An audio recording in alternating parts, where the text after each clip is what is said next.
I'm not trying to show off with my big Bible. It just has large print, and I can see it. It's so good to be with you tonight. Enjoyed watching you have fun.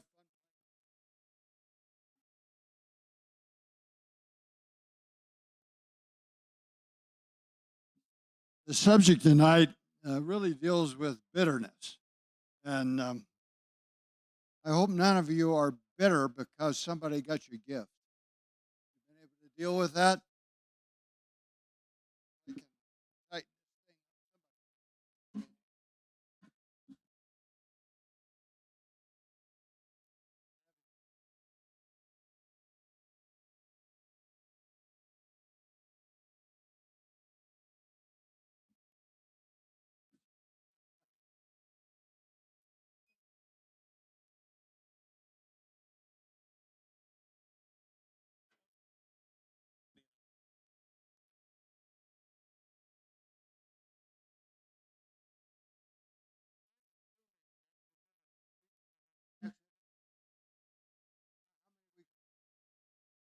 How many weeks have you been in Exodus?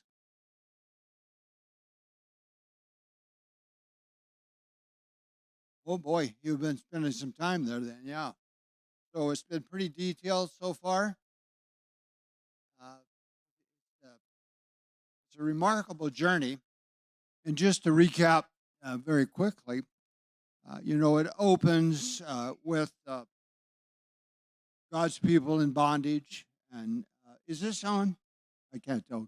So God's people in bondage as really a fulfillment of a promise that was given to Abraham 400 years before, that there would come a season in the lives of his children, his offspring, over a course of really 4 centuries. They would find themselves in severe bondage under very bitter circumstances. And so the book opens with God's people in Egypt. And so as you travel through it, it is really a journey about how God delivers people, but also what life looks like on the journey itself. And so it was very interesting when Nate asked me if I would speak to you tonight. The choice of the text, it's a very short text, but I'd like for you to do with me what I like to do with my students. Some of you may know this and maybe you don't. Some of you won't know this, but I'm a professor at Community Christian College, which is a 2-year college, junior college. We're an online school. The school's been in existence for, I think about 22 or 23 years. I've been a part of the last 6 or 7 years. And my role there is as a professor, and I write the curriculum for the religion department. And so typically, I will have anywhere from 2 to 600 students at different times of the year. Our fall enrollment was a little over 1,000, and so there are 2 required religion courses that our students have to take. One is a survey of the Old Testament, the history and literature of the Old Testament, and the other is the history and literature of the New Testament. We like to put the word history in there and literature in there because those are transferable units. If we just said it's a Bible study, that's not transferable. But by adding literature and history, it becomes transferable. And the Bible is, as the Word of God, it is a form of literature and certainly a form of history. And that's what you've been looking at in your journey through Exodus. As I read the text tonight, I'd like your participation in this. So I'm not just doing all the talking. And we're going to do a little inductive. And so when you're looking at the verses of Scripture, I want you to think about this question. What does it say? In your own words, as you're reading through the text, what does it say? And then the second question I want you to ask of the text is, well, then, what does it mean? I've read it. I've looked at it. But in your own mind and in your own words, if someone should ask you, what does it say? Rather than reading it, you would just tell them what you had read and what it says to you. And then, secondly, what does it mean? Is there some meaning in this? If so, what is that?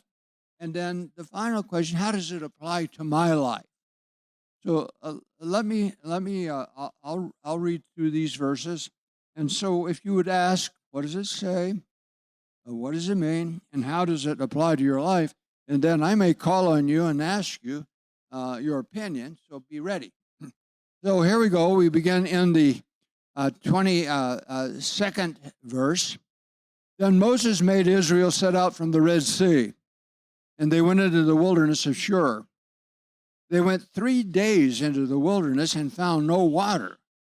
Now, here we are on this camp out with some estimate 3 million people. We don't exactly know the number of the people, but this is, so far it's a 3-day trek. And you can imagine what that looked like. I mean, they left Egypt with their cattle, with their sheep, with all of their possessions, and I suppose they had their tents on their back. I'm not sure how that all worked out, but it's a caravan on the move. And there's no staters nearby to buy bottled water, and so obviously whatever provisions they had, I'm assuming the water's running short and they're looking for an oasis place where they can settle down and camp out. And so they have traveled now 3 days into wilderness, and they found no water. Then they came to Marah. They could not drink the water of Marah because it was bitter. Therefore, it was named Marah. Now, in Hebrew, that word means bitter. You run into it in the book of Ruth. Are you familiar with the little story of Ruth and how that her mother-in-law is named Naomi, and Naomi moves to Moab with her 2 sons and her husband. The sons marry, the father dies, the 2 sons die. She's left a widow as with 2 daughter-in-laws. So there's prosperity in the land of Israel. So she returns home with her daughter-in-law, Ruth.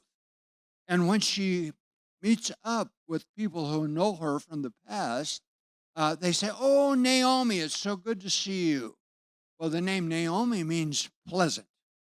She says, "Don't call me pleasant. Don't call me Naomi. Call me Mara." And the only difference is in the spelling. Mara in the book of Ruth is absence the H, but it means the same. Just call me bitter. God has dealt bitterly with me. Now, by contrast, when you read the book of Job, the first chapter is very informative, because in that chapter we learn how that Satan is among these angelic beings that appear in the presence of God. And God speaks to him, and he says to Satan, "Have you considered my servant Job? There's no one like him on the face of the earth. He honors me, he hates evil, he does what's right." Satan says to God, he says, "Well, does he serve you for nothing? You've built a hedge around him. I've tried to get to him, but I can't touch him because you've hedged him in. You have a wall of protection around him. Tear the wall down, and he will curse you to your face." Well, then Satan has permission from God to touch his servant Job. So Job loses his wealth, he loses his cattle, he loses all of his children, and he's just a broken man. And so he resolves the issue by saying at the end of the first chapter, "Shall not man receive good and evil from the hand of the Lord?" And all of this, Job honored God and he didn't curse God. So you see in Job a contrast. Though life has been very difficult, very tough, the way he has resolved it is somehow finding a sense of confidence in God that I can trust God even though life has gone south. Whereas in Naomi's case, she is just very bitter with life. So it suggests to me both bitter and sweet. And in the story, as it unfolds that we're reading tonight, it's about bitter and sweet. So let me ask you, maybe I'll read that one more time, and then I want some comments from you. And I would like for two or three of you to just tell me in your own words what it says. So let me read it one more time. Then Moses made Israel set out from the Red Sea, and they went into the wilderness of Shur. They went 3 days into the wilderness and found no water. When they came to Marah, they could not drink the water of Marah because it was bitter. Therefore, it was named Marah. And the people grumbled against Moses. What shall we drink? And he cried to the Lord. And the Lord showed him a log. And he threw it into the water, and the water became sweet. Therefore, the Lord made them a statute and a rule. And there he tested them, saying, if you will diligently listen to the voice of the Lord your God, and do that which is right in his eyes, and give ear to his commandments, and keep his statutes, I will put none of the diseases on you that I put on the Egyptians, for I am the Lord your healer. Then they came to Elim, where there were 12 springs of water and 70 palm trees, and they encamped there by the water. All right, somebody tell me, in your own words, what is this text saying?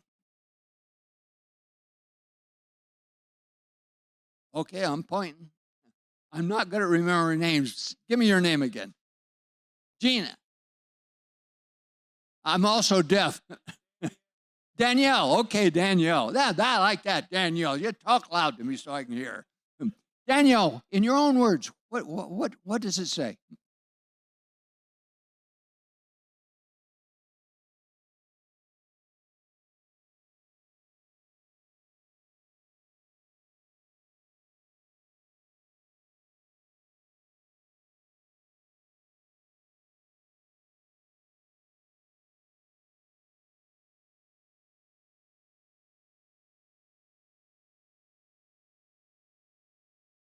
Okay, what's your name?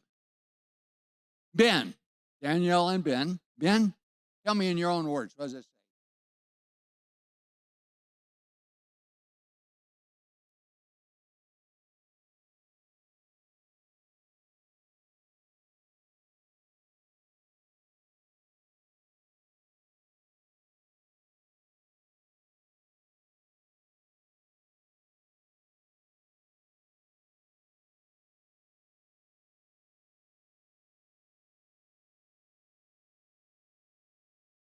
Okay, no, you don't get to interpret yet. You just get to tell the story. That's the next step.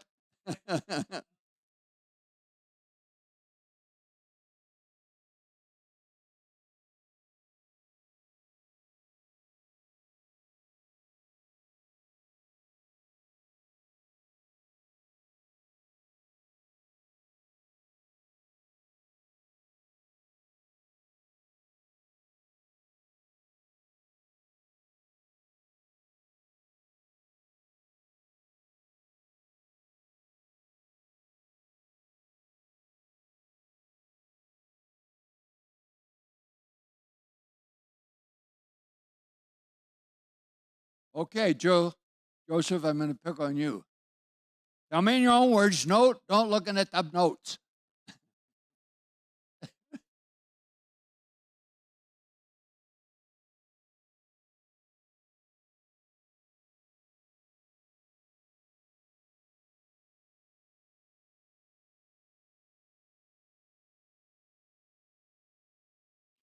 So it's a rather plain, simple story. Uh, and always we want to study the scriptures in context. So it's important what preceded and what event happened just prior to this. The Red Sea. And what did they do after the waters collapsed over the people? You remember? Okay. And what else did they do? Didn't they dance and celebrate? I mean, this is a great time. Boy, we've won this great victory. God has shown himself mighty. So, on the one hand, don't you see how there's a sweetness? Now there's no water. And there's a bitterness to what they're experiencing. And they get to this place where they finally find water, and it's not potable water. You can't drink it. So what are we going to do? All right? So let's see if we can do a little, ask the question, well, now, what does it really mean? And what's the meaning of this? How would we interpret this? What do you think? Nate, help us.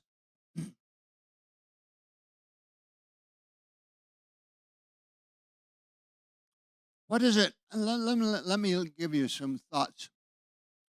Think about what it infers about leadership.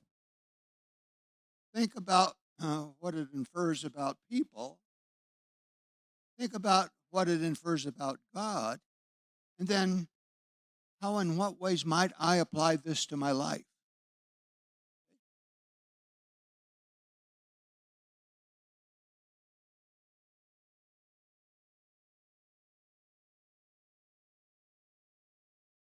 Okay?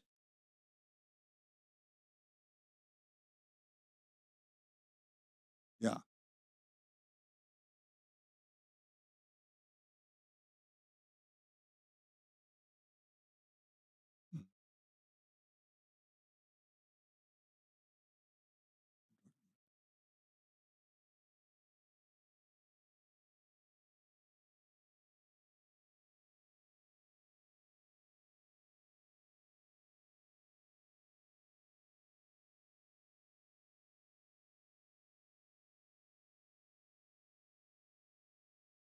Well, what would these few verses tell us about the leader? Who's the leader? Who? Moses. Okay. What is he experiencing in all this? How does he come out in this story?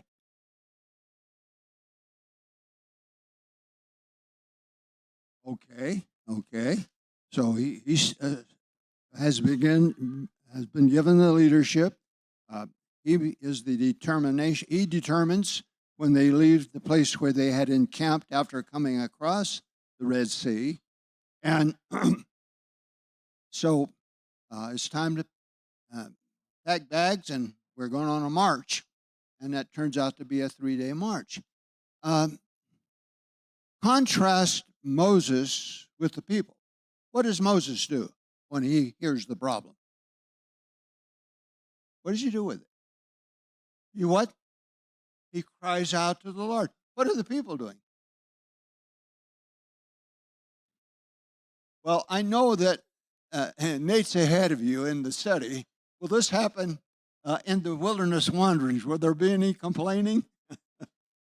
It's an ongoing problem, isn't it? The people complain. Well, what does this tell you about God?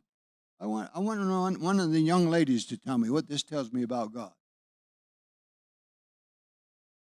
He's what? He's forgiving. What else it might say about God? He's what? He's slow to anger. Yeah, he puts up with them for 40 years. Slow to anger. What else does it tell you about God? Well, at least infers that he is then merciful, isn't it? Isn't he? What else would it tell you about God? Come on, talk to me. Talk to me. Talk loud, though, because I'm deaf. He's patient. Yes. Yes. Is he able? Yes. Does he have conditions? What are those conditions? So if you will, I will. If you will, I will. If you will follow my rules and my regulations, then here's my promise to you. None of those plagues that came upon the Egyptians will come upon you. Now, sadly, when you read the prophets in the Old Testament and the history of the Old Testament in those historical books, because the people abandoned God, they do, in fact, experience some of the same illnesses and diseases and plagues in Israel later on. So, and I also want you to think about this as a journey, their journey and your journey. Is not your life and my life a journey? And is there not an admixture of sweet and bitter? I'll be 86 my next birthday. And I think back, yes, there's many things in my life that I look at and they were bitter pills to swallow. There was a bitterness about it. But also I've lived long enough to see God take the bitter experiences and turn them into sweetness. Paul writes it this way when he says, for we know all things work together for good, the sweet and the bitter, to those that love God and are called according to his purpose. See, the Israelites are God's chosen people. They're chosen not because they're the largest nation. They're chosen because they're the smallest. It's not because they're the smartest, because they really are stupid in many, many ways. You know, if you can make mistakes, the Hebrews did it. And they were sin prone. And so God takes the weakest to display his might and power. So that says it's okay for me to be me, because I'm a very flawed individual. And I keep working on this. I've been working on this for a lifetime. But it's not going to be a finished product until I'm ultimately in the presence of God. So I like the thought that God is merciful, he's long-suffering, he's patient, but I also want to heed the warning that says, if you do it my way, then you're not going to have to experience the bitterness that they experience. But if you do it your way, there will be a bitterness to it. And you've lived long enough, every one of you have lived long enough in this room, you're old enough in this room to experience the bitterness of poor decisions and not doing life God's way. And you've also experienced the sweetness of doing life God's way. Doesn't mean you don't have hardship, but in the middle of it, it has purpose. So let me read it through the text one more time. Because when I do an inductive, one of the principles I use, I like to read the text at least 3 times before I start making any real decisions on the text. And one of the things I've enjoyed in this large print Bible is that I see more because of the font. And you know, as I've gotten older, my eyesight's not what it was. And so when I look at fine print, I find myself, I skip words. And I'll read through it. That doesn't make sense at all. So I go back, oh, yeah, I'll overlook 2 or 3 words in there. So let me read it one more time, and then let me suggest you some of my takeaways and see if you would agree with them. Then Moses made Israel. I think that's interesting. Moses made. I mean, maybe they were just happy where they're at, where we were. I don't know. But Moses made Israel set out from the Red Sea, and they went into the wilderness of Shur, which apparently was a 3 days journey. And they went 3 days into the wilderness and found no water. And when they came to Marah, they could not drink the water of Marah because it was bitter. Therefore, they named it bitter, named it Marah. And the people grumbled against Moses. Now, notice Moses is taking the heat. They're indirectly grumbling against God because Moses is appointed leader. But Moses, you know, he's the designated leader. And I would just say to you, if you take leadership positions in the body of Christ, uh, the blame will fall on you when people are upset. Come on, what's with you, Moses? You brought us to this bitter water. And then Moses is such a great example. He didn't try to solve the problem. No, he didn't say, well, I got a plan. And he just did what seems to be natural for him. And I trust it will become natural for you. I want it to be natural in my life. Rather than griping and complaining, he cried to the Lord. And then the Lord showed him something. Notice, he cried to the Lord, and then the Lord showed him something. What do you think that the Lord? Why do you think the Lord used the log? What would you speculate? He uses wood.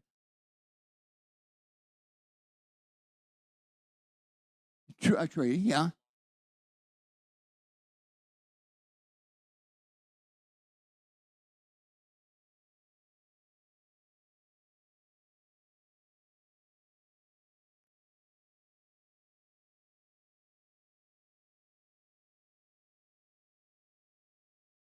That's a great insight. Yeah, that's a great analogy. Yeah. And yeah, there was a curse placed on anyone that hung on a tree, and that Christ becomes a curse for us. And summing up the life of Jesus on earth, it was a life of bitterness, but it was also a life of sweetness. And in the end, sweetness overcomes bitterness, okay? Great insight. There the Lord made for them a statute and a rule, and there he tested them, saying, if you will diligently listen to the voice of the Lord your God, and do that which is right in his eyes, I will give ear to his commandments, and keep his statutes. I will put none of the diseases on you that I put on the Egyptians, for I am the Lord your healer. And I think that's the first real reference in the scriptures of God being a healing God, the healer God. Then they came to Elim, where they were 12 springs of water and 70 palm trees, and they encamped there for the water because there was water. So let me give you 4 takeaways from this text that stands out to me. And if I were preaching a sermon, I would call it the miracle of Mara. And of course, it would have to do with the bitter water being made sweet. So I'm asking questions of the text, and so I ask, well, what does it say about life in general? And I got to thinking about that. Life in general, for all of us, is an admixture of bitter and sweet. How many children Christmas morning will be disappointed because they didn't get what they wanted? Yeah, and they're all excited. They're all excited about what Santa's going to bring. And, you know, we lie to our little kids until they figure it out, okay? But Christmas is, to me, I really like Thanksgiving better than I like Christmas, because Christmas tends to become all about give me, rather than the wonder of the birth of the Son of God becoming one and dwelling amongst us and becoming our Redeemer. It's so easy to lose sight of that, as our culture does and as the secular world does. I searched the radio station just to find Christmas carols. And what do I get? Jingle Bell Rock. And, you know, some secular song about Christmas, but rarely do you hear old Christmas carols that are Christ exalting. So Christmas then moves away from its focal point, our Savior, Jesus Christ. So in the process, because the culture sets you up for a win, too often you lose. And what is the outcome of that? It's bitterness. So I see that life is both bitter and sweet. And as you travel through life, you're going to have sickness, you're going to have death to deal with. You're going to have, if you marry and you have children, your children are going to grow up, and some of them will follow the Lord, others will drift away, and you'll find yourself, you're a parent for a lifetime. You don't one day stop being a parent, then grandchildren come along, and then great-grandchildren come along, and the parenting role just continues on and on. Once you've committed yourself to family, you're hooked. There's no way out of it. And it'll either be bitter or it will be sweet, okay? And usually it's both. It's both bitter and sweet. Now, the second observation I make, and I draw from this, is something about people. People are fickle. And especially in the church. I think the church disappoints because our expectations aren't realistic. You show up with a group of people who claim to be Christian, and the expectation is they're just going to be the nicest people in all the world, and they're just going to be kind and loving. They're never going to be cross and cranky. They're always going to be outgoing. They're always going to be sympathetic towards you because, after all, they're Christians. Well, unrealistic expectations always fail you. The reality, I'm looking at sinners, and you're looking back at a sinner. And you know what sinners act like? What do sinners act like? They act like sinners. So, what is redemption and salvation all about? It's the transformation of a person into the likeness of Jesus Christ. Is that Instapot? Is it some magical wand? Or is that a lifetime? You don't even want to talk to the people. Well, they're no longer alive, fortunately. When I was your age, they would say, not him. What's he doing up there? But, I'm a sinner in the process of being saved. Yes, it's a legal deal that's settled already. I understand that part. But God's working in me to will and to do his good pleasure. And there's an old nature within me that will always move towards bitterness. Life is not treating me fairly. I'm getting screwed in this deal, and they're really taking advantage of me. Something will whisper that to you. On the other hand, the Spirit of the Lord will say, that's the very test. And that, he says he did this to test. That's the test you need in your life so that I can validate what I've said about you. I've said you're righteous and perfect and holy in my eyes, and now I've got to validate that. And the only way I can validate it is by putting you to the test. So he tests us or chastens us for our own good and for his glory. And that's how our God works. So it tells us a great deal about people. Then it also tells us this wonderful thing about God, that God is a healing God. And we come to him broken. Every one of us, we're broken. Sin has done a number on us. It's done a number on our families. It's ruinous in every way. And we've gone along with the program.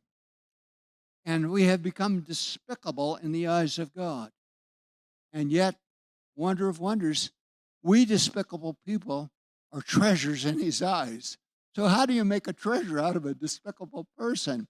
You have to have a love far beyond anything that we can naturally muster in ourselves. It has to come from the core of love perfected and personified. And it can only be found in God. And it's not going to be found in your boyfriend or your girlfriend. It's not going to be found in your friendships. It's not going to be found in your parents or your relationships to the degree that God has it. And yet, the miracle of salvation is that God begins this process of pouring his love into our hearts. And he gives us the capacity to love beyond what is natural and to love in a sacrificial, giving, forgiving way. And that's the work of God's grace in our lives. So I look at God and I think, oh, God, you're incomprehensible. How do I imagine the one who speaks everything into existence? Who can say, let there be light, and there is light. And just speaks creation into existence. He becomes flesh. He dwells among us. And he goes for a boat ride with his disciples. And a storm comes up at the sea. And the disciples feel like they're going to die. And these are seasoned fishermen. They've been out to sea before. But the boat is rocking and reeling. And somehow the master is asleep. So Jesus is sleeping through the storm. So they arouse him, and he awakens, and he just says something like, peace be still. Peace be still. And there's a calmness that comes over the turbulence. 6 times in my life, I've been at death's door, and I've experienced God speaking peace in the storm. And beyond my wits' end, I can't solve this. I'm in the hands of the Lord. And it's the God who gave himself and went to the cross, who's watching over your life, and he's watching over your lives, and he's watching over my life. He's at the ready, and all he has to do is speak to your soul. Just chill. Be calm. I got it. And when you hear that, I don't care how rough it is, there's a rest that comes because it's God. You can trust God. And then the final takeaway is I want to ask you, where are you camping? What does it say to me? What is it speaking to me? I like that last verse because it talks about 12 water sources and 70 palm trees. Well, 70 and 12 has significance in the Bible too, don't they? We know there are 70 elders, and we know that there were 12 disciples, and on it goes. And so I'm not so much interested in the numbers as I am in the water. Because Jesus, do I dare say, was a water boy? Can I put it that way? If you've played ball, especially football, you like the water boy. Especially when you're in spring training and you're going through all of that. The water boy, he's very important. First water story of Jesus is in John 4. And he meets a woman, not a reputable woman. She is a Samaritan, which means she's a half-breed. She's part Jewish and she's part Gentile. Living in Samaria, she would be considered a Gentile dog by the Jews because there was great hostility between them. Scripture says, as tired as he was, Jesus sat down by a well. And the disciples went into a village to get something to eat. And while he was sitting there, a woman came to the well. And he said to her, would you draw some water so that I could have a drink? And she's offended by that. Because the Samaritans hate the Jews just as much as the Jews hate the Samaritans. And she says to him, what? A Jew? You're asking me, a Samaritan, to draw water for you? And you can read the animosity that's there. I mean, it's deep-seated prejudice and bias going on there. And then Jesus says, well, if you knew who you were talking to, you would ask me for a drink of water. Oh, she said, well, sir, you have nothing to draw it with. How could you give me a drink of water? Then he said to her these words, and I want you to catch these words. If you drink the water that I give, there'll be a well of water springing up within you, and you'll never thirst again. Well, that's, literally speaking, you mean I'm going to drink this water and never be thirsty again? Well, it must be a different kind of water he's talking about. She said, sir, give me this water that I never thirst again. So then the dialogue continues. He says,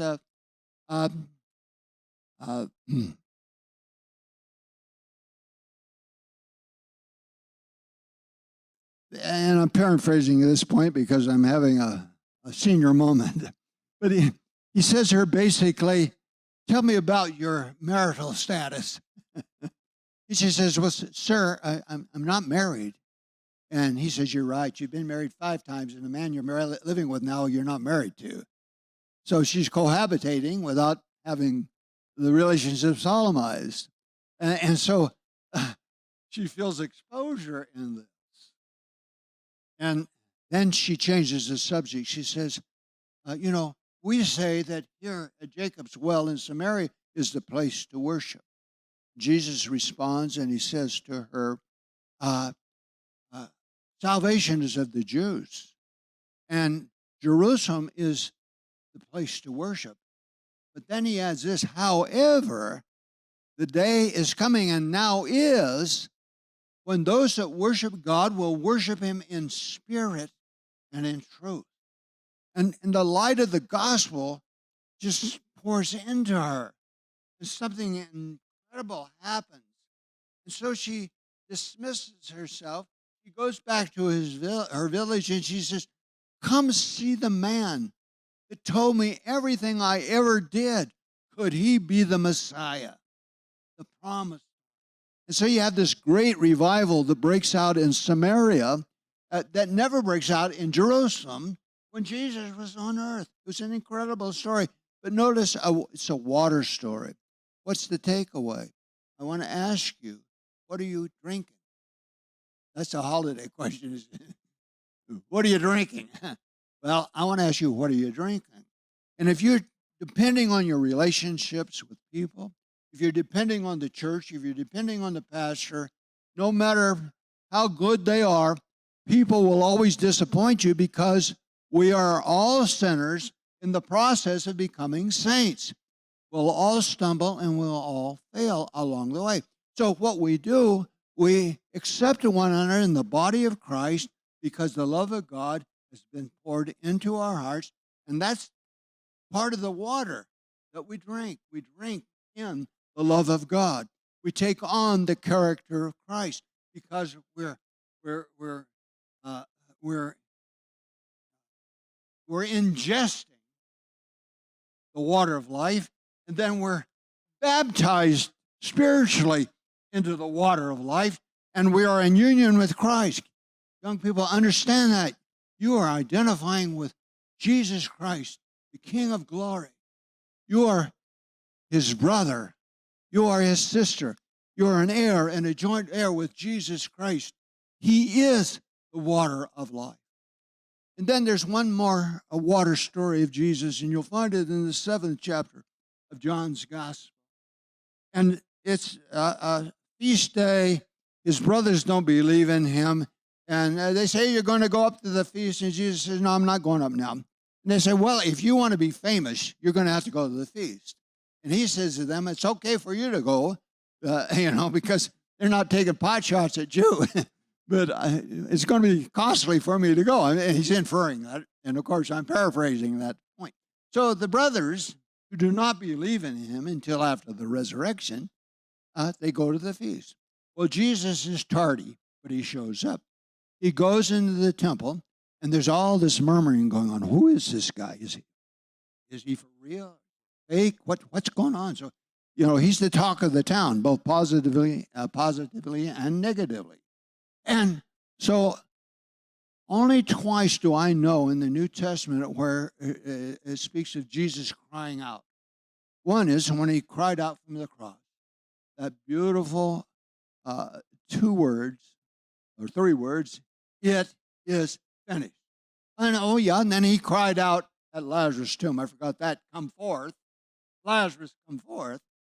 But on this occasion, so at least 3 times that I have found, Jesus stands up and he cries out, "If anyone's thirsty, let him come to me." Now he doesn't use a well, he uses a river. And he says, "River of hot water will flow out of him." Uh, I want to call you kids, if that's okay, because such you are to me. You're precious children. I'm old enough to be some of your great grandfather, okay? And you are precious to me. And I cherish you. You are, in a sense, my kids when I talk to you. And I want my kids to listen to me. Work. The text that comes to my mind is, "When you seek me with your whole heart, you will find me." Make Jesus Christ your earnest quest. I assume that we're all trusting Christ and we call ourselves Christian, but that's just the beginning. Let's go deep into Him. So as we go deep into Him, you in your generation will become a river in a dry land. And the life of Christ will flow out of you into the lives of others. And I would just say, as we approach Christmas and the new year, if we can make that resolution in our hearts, "Lord, I want to become one who seeks you with all my heart, because when I seek you with all my heart, I will find you." And that's a blessed thing when that happens in our lives. Well, Pastor Nate, I'm done. You want to come close us?